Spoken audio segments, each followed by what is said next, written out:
So I have new things in the list that help me be happier. And there are three of them, just like before.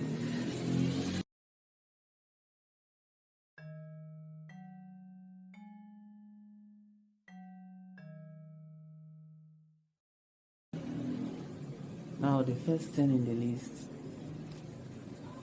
is get yourself a new problem.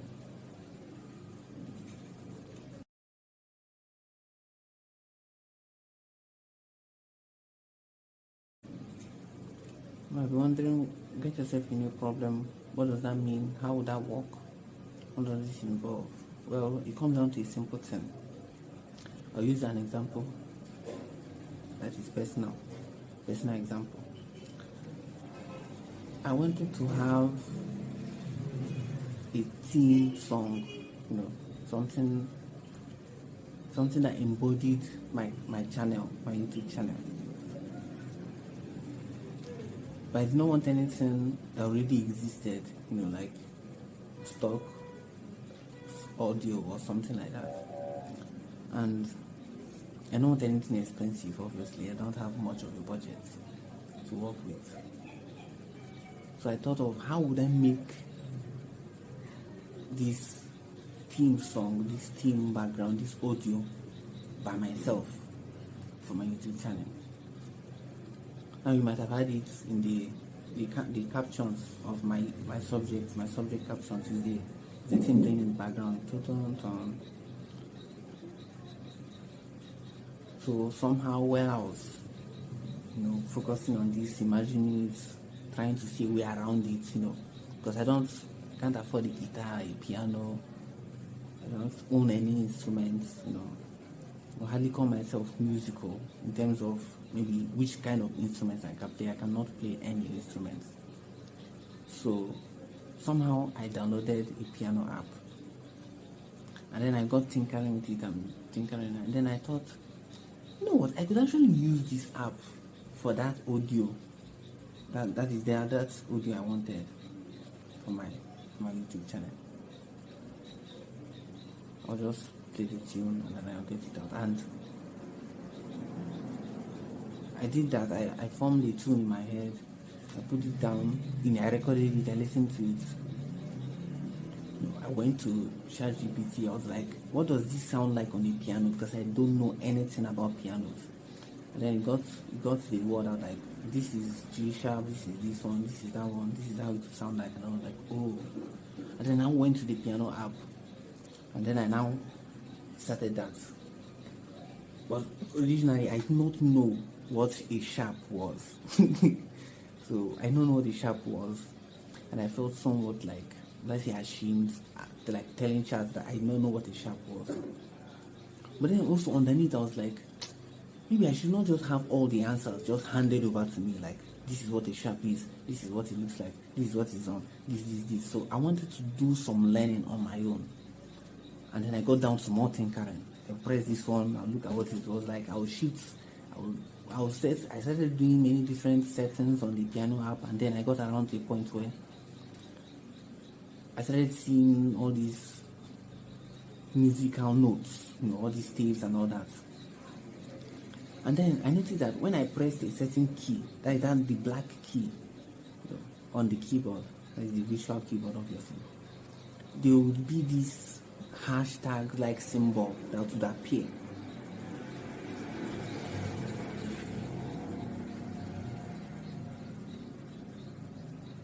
And that symbol resembled the symbol that appeared after sharp. That is the thing that signified sharp. And I kept on doing it, and then I played that key, and I'll play that is the key without the hashtag on it. Then I'll be like, And then I played out the melody the melody at home that I had come up with on the piano, and it sounded just like it was supposed to be. Then I took that out. I spotted it. I was like, is this what it sounds like? Chat was like, yeah, totally. And voila, I have my melody. Obviously, some people may not want to go through the, nerve-wracking process of, oh my goodness, is this even working? Am I getting this right? What even is a sharp? How do I figure that out? Shouldn't I just ask, get it easily? But I wanted a situation where if I had a problem, I could actually figure it out myself. I wouldn't just jump to maybe chat or whatever and just be like, solve this thing for me. Now, obviously, the aspect where it wasn't so much as expertise, I just knowledge full on that I didn't have. Obviously, I would solve that. I'll be like, what does this look like if I wanted to play it out on a piano? Because I don't know anything about pianos. I want to at least get that base level. But going forward in my actually setting the tune out, I want that to be a meeting. So when I figured the staff thing out, that is, is it staff? Sharp, right? The sharp thing out, the G sharp thing and all that. I actually was happy. Like, I was like, wow, I got this done. I figured this out. I did that on my own, mostly. And it felt good because this was something that I actually wanted. I want a theme song. I want an intro. I want something that people would know me for. And I do not need to buy a piano. I don't need piano lessons. I don't need to pay someone to do. I just something basic, something simple. It's not going to win any music awards, And I felt good. So that's what I'm saying. Get yourself a new problem. How do you know what problem you should have? Well, what do you want? Usually, when you when you start something new, this already I've dealt with it in terms of creation. If you watch the first video, so if you start creating, you will find that there are a lot of aspects within creation, that thing you are creating, that you do not know about. You have to learn new things, and that is what the problem is. Once you get something that you love doing, and that you can create something from doing that thing, whatever it is, maybe pottery, maybe poetry, whatever. You like this thing and you start creating it, you will start seeing that to maybe get better or even be more of an expert or just rise, in terms of like increase your level of involvement in that sphere. You need to learn things you did not know before. That is the problem. So you're fixing it, or you're learning about it, or you're getting to become more conversant with that problem, being able to solve that problem will now give you a sense of fulfillment. So obviously most people are just going about their day and they're still dealing with the problems of 10 years ago, 15 years ago, and you have solved all these problems, but you are still recycling them. Get yourself a new fucking problem. Start dealing with other things. Start solving new things that actually you are actually involved in currently. I want to be able to draw, my mother's portrait for her birthday. Go learn a thing or two about fucking drawing. I want to be able to wow somebody with a cake I baked. Go learn something about baking. Stop solving the things. You're not even solving the old problem. You're just sitting inside it, simmering. For what? Get yourself a new fucking problem and start solving it. And you see how happier you will be for it. Because now you're involved, you're active, your brain is doing things, your hands are doing things, your body itself is feeling it. You're not just existing. You're a problem solver. So I think we as humans, we want to solve problems, we want to be active, we want to do things. I think our comfort zones just stop us because we're like, oh, that will be stupid, who cares? I will not be good, I'll not make it, it's not be anything, it's not what it is, let me just stay with what I know. I stayed with what I knew, and I did not get any happier. And the second I started doing something that would get me a result different from the one that I had been used to, which was I did not know squats about sharps or piano keys or melodies or even pianos themselves, to actually creating a melody out of, even though it's still a virtual piano, and feeling good about it. So get yourself a new fucking problem and start solving it.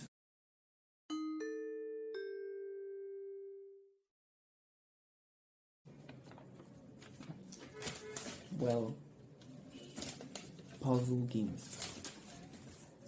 If you can imagine it, yes, puzzle games.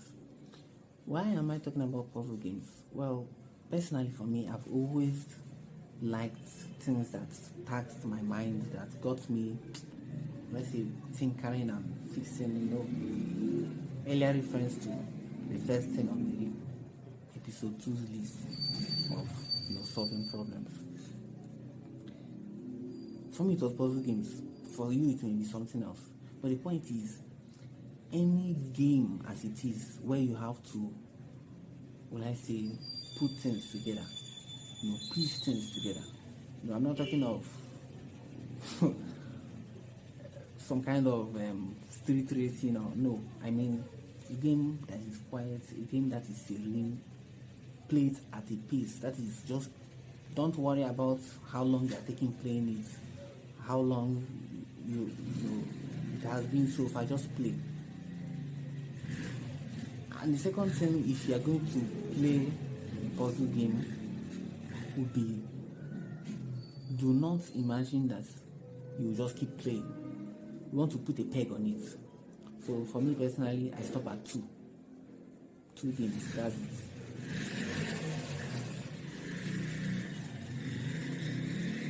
No more than 2 games. It doesn't matter whether it's a 42-piece puzzle, because the game has 42 pieces, 56, 63, 99.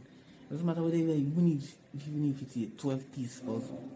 I play 2 and move. That's it.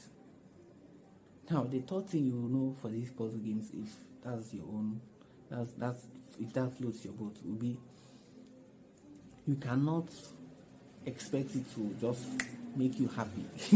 I know it's on the list of how things that will make you happy, but that's not why it's there. Why it's here, just like how episode 1 had respect, and that doesn't necessarily make you happier, it just ties things together. This puzzle games, these mentally taxing games, as it were, is in the list not because it will make you happy, but it will make you look forward to the next game. Now, obviously, this will not happen at a snap. Before I started looking forward to play my evening time puzzle games, I played for at least a week, a week or more. And then I started noticing that I actually started anticipating the games. Now, for someone like me who was always down in the dumps, no enthusiasm for anything whatsoever, no anticipation, this was a good thing. Looking forward to something that puts me in the zone, fixing something, putting things together, actually using my brain, not just, as usual, consuming something. So yes, it's still a game, yes, it's still some form of consumption, but it's capped, and it's towards a giving. It's not just playing for the heck of it.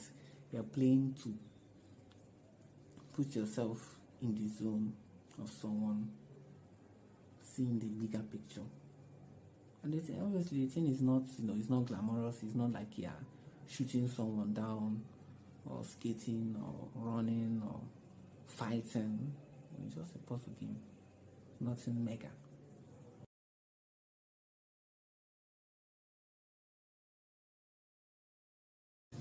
Well, playing, let me just call it that. We have talked in the first episode about moving. Actually get off your fucking ass and move. You don't have to do anything big. Just whatever level of movement that you are comfortable with. Now I'm going to talk about moving like a child. Just play. For me personally, it was jumping on the bed. Yeah, I jumped on the bed. I jumped on the bed, and I jumped and I jumped and I jumped and I kept jumping. I don't know at which point we imagine that maybe becoming adults or getting older meant abandoning all the fun that we could possibly have. And when fun got replaced by maybe doing drugs and partying and all that, And I think a lot of the time we always outsource our fun. Like it's when we go out we can have fun. It's when we're with friends we can have fun. It's when other people are in the fucking room with us we can have fun. But I think a lot of the times it's not so much that when we step out we'll have fun, when we are with friends we'll have fun. We can have fun right fucking now. And that's where moving like a child comes in. Get on the fucking bed. Jump. Jump. The key point really is to make you uncomfortable. I don't know, this may sound like the opposite of what this whole series is. I'm supposed to be happy doing this. No, you're supposed to be uncomfortable doing it, because what's going to happen is you're going to be like, this is what children do, or I'm going to break the bed, or I'm going to break something, or somebody's going to hear, or somebody's going to come in and say, what are you doing? Or they're going to think something's wrong here. Maybe I'm crazy. A lot of voices will come in and be like, you should not be doing this, or you have outgrown this, or this is stupid. Keep jumping. Keep jumping, keep jumping, keep jumping. And you get to a point where you actually start laughing. Yes, like genuine laughter, like, what the hell am I even doing? That kind of laughter. And when you need a laughter that comes from you, maybe being uncomfortable from your having fun that isn't, well, adulty. When you open that door to that kind of laughter, you open doors to other kind of laughter, to other kind of introspection. Like you start looking into your life like, you start seeing all the other things that you do, you're not essentially happy with, but you do anyways. And you start looking at the other things that you might do, but you're afraid that, oh, well, it's not the kind of thing that, people my age do, or people will talk if I did it, or nah, I've grown past that. And really, if you did do it, you'll be happy. It's actually what you want to do. But because someone will say, what are you doing? Why are you doing this? Are you okay? I may look stupid or crazy. You don't do it. So when I started jumping, having fun all over the fucking place, a few weeks after that, I noticed something. I noticed that I did not jump again. I did not have fun like a kid again. And I started questioning it. I started saying, why? I felt good doing it. What's the problem? What's happening? And I saw that it had to do with rejecting happiness itself. That is actually when I stopped moving like a kid, even despite the fact that I had fun moving that way, that I then saw that my very, let's say, makeup, my very templates, the thing that I've been operating from, goes against happiness itself. That is why even the very thing that will make me, even if for a moment, thrilled, happy, enjoying, without the influence of drugs or alcohol or women, I reject, I stay away from. And that's why that's the realization that prompted me to making the video that came before this one, which is, well, obviously episode 2 of the series, but because it doesn't have any outlines of what to do to be happier, I'll call it episode 0 or whatever. So jumping on the brain, moving like a kid, getting that movement that people have classed as childish, into your adult, curriculum or whatever, will actually get you to start looking at the other things in your life that you're doing that you don't like, or you don't actually enjoy, or actually go against your own ethos. Personally, it was, why don't you want to be happy? For you it might be something else. So get on that bed, get uncomfortable. In the next episode of How to Be Happy, about that, in this series, I'll be talking about how this whole movement, this whole let's say process, is actually one of discomfort. So check that out when it hits.